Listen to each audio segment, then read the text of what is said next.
Rajasthan, a place which immediately brings certain images to mind. Decorated camels and women clad in colorful ethnic dresses, imposing forts and embellished havelis, and desolate highways leading from one tourist paradise to another.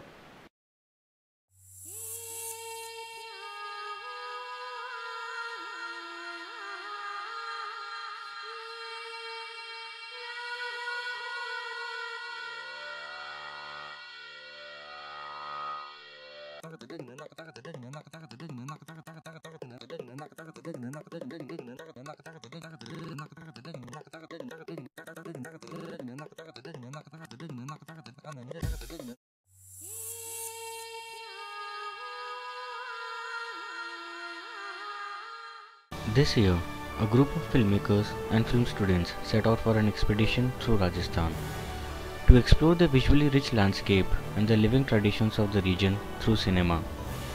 Our aim was to find newer ways of capturing the people and places that stood outside the road well traveled, and seeing the familiar in newer ways. Mapping the vibrant colors, the music, songs and dance that comprise the living traditions of Rajasthan became a challenge, both cinematically and aesthetically.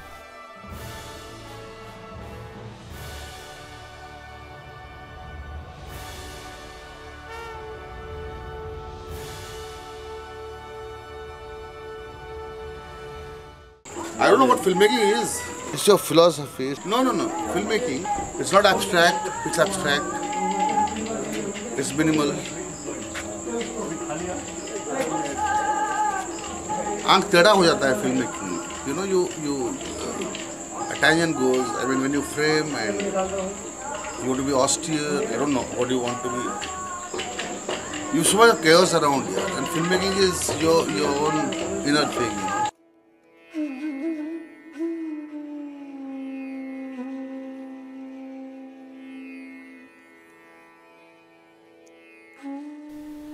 Our journey began on a sleepy morning from Jaipur, often the first stop of any tourist visit to Rajasthan.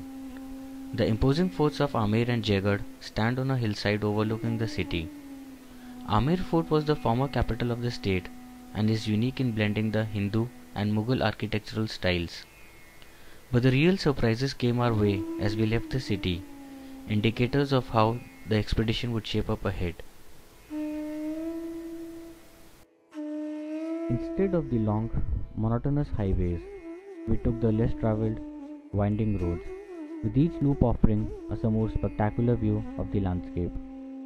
They culminate in the second highest peak of the Aravali's, on which stands the famous thousand-year-old Harshnath temple. A row of windmills scattered on the top perfect the setting and add to the prominence the hill rightly deserves. The next morning, we headed for Junagadh Fort, turning over another page in the annals of history. Located at the heart of the city, the fort complex is set in huge grounds and studded with palaces, temples, museums and pavilions. Numerous palaces built with sandstone and marble dot the fort. Their walls are adorned with carved stones, paintings and marble inlaid semi-precious stones, forming a picturesque ensemble of courtyards, balconies, kiosks and windows. While the construction of the fort was started in 1589, it continued well into the 20th century, with palaces being added by successive rulers. Several types of architectural style can be discerned in the fort complex, making it a symbol of composite culture. The museum holds an extensive collection of rare manuscripts, jewelry, utensils, carpets, arms and weapons, treaties, and other royal paraphernalia. The participants did their bit to support the Rajasthan government's afforestation campaign, Harit Rajasthan, aimed at transforming the desert state into a lush green land and recharging the depleting water table. The day's drive to Jaisalmer was easily the most rewarding and riveting. Shortly after we left, we had brief photo ops with scores of Rajasthani women clad in traditional colorful clothes, putting in their hours of work for Narega. Continuing ahead, we reached the Deshnukh Karni Mata temple, which seemed to be dedicated almost entirely to rats. However, The presiding deity of the temple is Karni Mata, a 15th century mystic who is considered as an incarnation of goddess Durga. The rats running around the temple are protected and fed by the devotees and the staff, as they are considered to be the incarnation of human. From the frenzy of the Deshnuk temple, we move to Kolayat, a small town in the middle of the desert. But what made this otherwise commonplace town unique was a lake blooming with lotuses in the heart of the desert. It has a series of marble temples, sandstone pavilions, and 52 ghats. You could either take a shikara ride or share the religious fervor of the numerous babas lingering around the edges of the lake, or just soak in the serene atmosphere of the place. The journey ahead got more interesting as we raced to meet the sunset at a huge permanent dune. It was the sights on both sides of the road that really sent our pulses racing, while a lush green landscape around the Indira Gandhi Canal faced us on one side and huge sand dunes lay on the other. Perched on a suitable summit, the views are nothing short of striking. The next couple of days were spent in the city, which for me epitomizes Rajasthan the most. Rising from the heart of the Thar desert like a golden mirage is the city of Jaisalmer. Jaisalmer Fort, also known as the Sonar Killa, is one of the few living forts in India.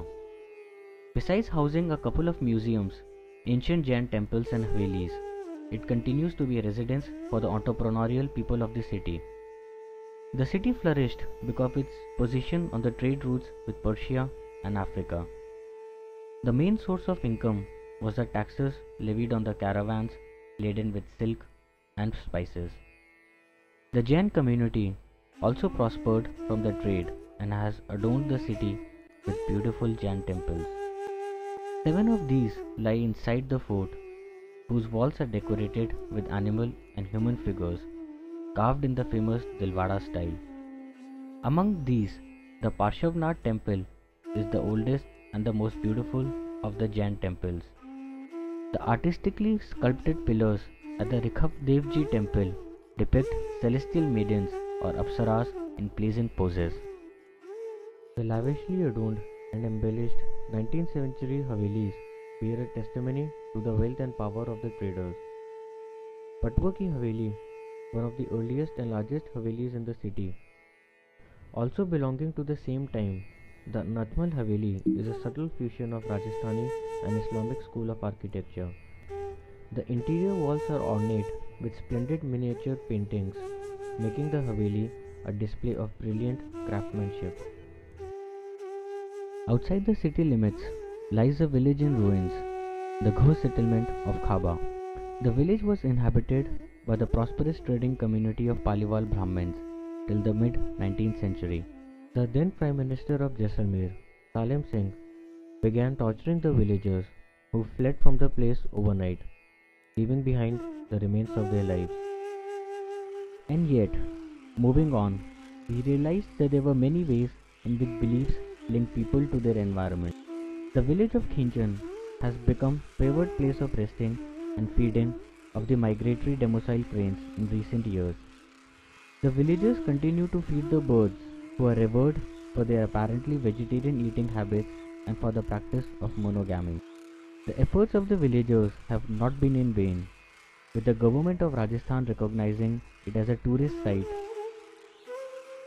Whether the expedition succeeded in honing the cinematic sensibilities of its participants is a question that may take some time to be answered. But what it did bring about was a rediscovery of Rajasthan.